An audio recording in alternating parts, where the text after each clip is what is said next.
Hello, in this video I am going to show how to install Ubuntu 21.10. Select your language and start the installer by pressing the Install Ubuntu button.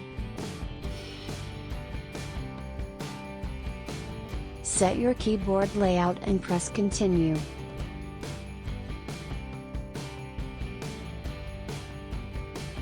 Choose the installation type Normal or Minimal, and select Download Updates and install third-party software, then press Continue.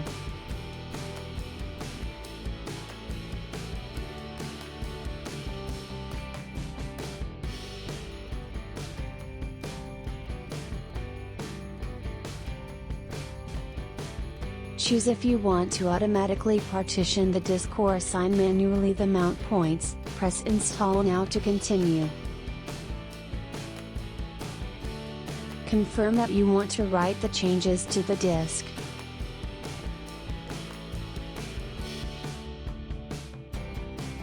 Select your time zone on the map and press Continue.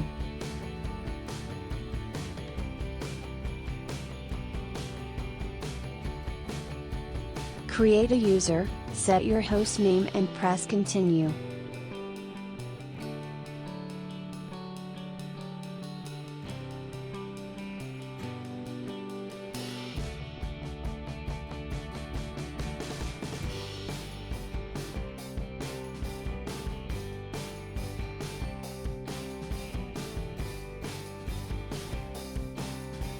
Thank you for watching the video, and please help the channel by sharing, leaving a like and subscribing.